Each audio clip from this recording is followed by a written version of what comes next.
So I've been thinking long and hard about it, and I don't think there's ever been a team under 500 this late in the season that more people think can win the title than this year's LA Lakers team. I get why. They still have LeBron and AD, who are top 10 players when they're healthy. Plus, at the trade deadline, they completely ditched their supporting cast for an objectively better one. And hey, since their roster revamped, they're playing a lot better. I'll concede on that. And yet they're still under 500 because before they made those trades, they were pretty damn awful. Also, what the hell is this team doing resting Anthony Davis when basically every game now is a must-win? But with the team trending up for the past month and LeBron apparently on his way back, are the Lakers actually good?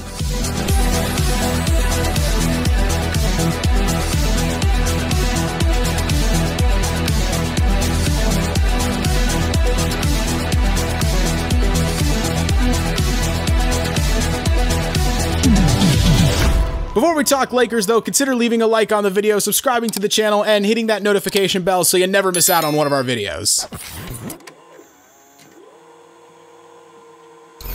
So, the Lakers just beat the hell out of the Pelicans tonight. They only won by 15, but they were up by 40 at one point. Complete wipeout, AD played off the charts. But the bigger question with the Lakers is, are they actually a championship contender? Are they not just gonna make the playoffs? Do you actually think they can win the whole thing? Absolutely. LeBron James and Anthony Davis. That's all you need. Plus you combine D'Lo, Malik Beasley, Vanderbilt, all these role players since the trade deadline. They got all they need to contend now. I'm not fully convinced. Look, they're definitely better. They started the season about as poorly as you possibly could. 2-10. They were god-awful. I mean, hell, they lost to us in their third game of the year. They did. That's not good. They're 32-25 since. They're a lot better. They're 9-4 since the All-Star break. Even still, though, if you take 32-25 and you put it over an 82-game season, that's only 46-36. Yeah, but you gotta factor in the Russ factor. Like, how many games did he lose for them? And then 9-4 since the trade deadline? Factor that in for an entire year? That's pretty good, especially with LeBron only playing 3 games. You get him back, as long as AD stays fully healthy, and then all the role players come together, I think they could beat anyone. The roster on paper looks great. I'll completely agree with that. They ditched Russ, which godsend for them. Clippers are now suffering with him. They brought in D'Lo, pretty solid point guard. You hated him forever. I did. Now all of a sudden you love him. He can hit an open 3. That's what they needed. Players would sag off Russ so hard.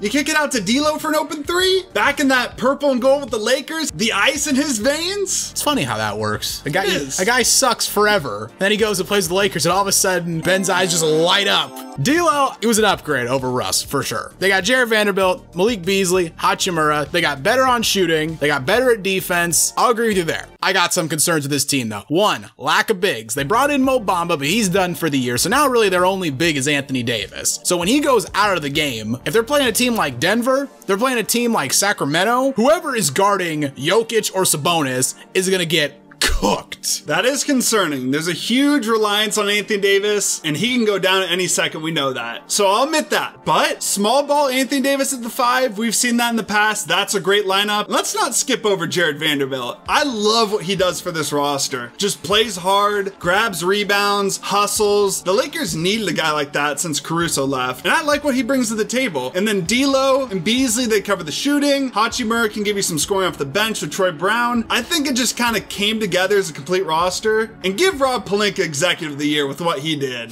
That was impressive. You gotta admit that. Executive of the Year? Executive of the Year.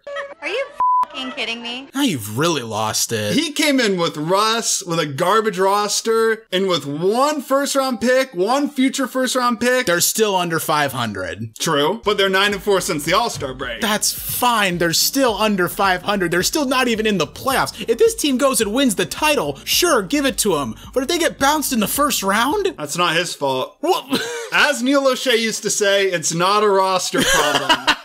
Rob Pelinka did his job. Now it's time for LeBron and AD to do their jobs. See, you just praised Rob Pelinka, but then you did maybe the worst thing you could possibly do to an NBA GM, which is compare them to Neil O'Shea. True. That is a horrible thing to do. Not today, Satan. Look, you're not wrong. This team is better. I like Jared Vanderbilt too. I wouldn't particularly love it if he had to guard Jokic for big stretches of the game or guard Sabonis for big stretches of the game. Wouldn't love that. I like Malik Beasley. I like Hachimura. I have always been a bit of a D-Lo defender, so the roles have now swapped a little bit. I always thought he was a decent player. I just didn't think he was Steph Curry. I get it. The roster is better, but I am a little concerned of their lack of playoff experience. We've seen this in the past before. Guys who are playing well in other situations, maybe even playing well during the regular season, and they get with LeBron into the playoffs, and they tighten up. We've seen it. You've seen this before? 11 times, as a matter of fact. Kyle Korver, George Hill, J.R. Smith, guys that played well, and then they get with LeBron and they forget how to play. We have seen it, but a lot of the pressure is going to be on AD and LeBron. D'Lo, he's been a guy who's been an all-star in his career, and now he's going to be a third option. Malik Beasley, we'll have to see what he does. They have other young players like Hachimura and Troy Brown. As long as these other guys can hit some open threes, I think it'll be fine. Sure, they're going to have some pressure. It's the Lakers, obviously, but they're not going to have to carry the load. They're just going to have to hit an open three. Much easier said than done. True. The biggest concern for this team, though, gotta be injuries. LeBron, I know reports are out that say he's feeling better, and I know you probably got a massive smile on your face when you saw them. I did. But he's probably still gonna be out for most of the rest of the regular season. That's what's being rumored because the Lakers want, they want time to ramp him up, get him back into basketball activities so we don't, throw him in cold. So he's probably out for most of the rest of the regular season. AD, I'm honestly worried every time he jumps. Like, I'm always worried every time this guy moves that he's gonna injure something. If one of them goes down, they're done. I will completely concede on this point. I mean, we saw this in 2021 when they were playing the Suns. AD got injured and they were basically done after that. So I'll agree on that point. The big if is if they do stay healthy. In the playoffs, you got a little bit more rest. Sometimes they give you the 3 games off. There's less travel. That's what I'm banking on, them somehow staying healthy. Is that a smart bet? Probably not. But if they do stay healthy, they can beat anyone. That's all I'm saying. You said sometimes they get the 3-day rest. Adam Silver is giving them the 3-day rest. Somehow that Lakers first round series is going to go like 2 weeks or something.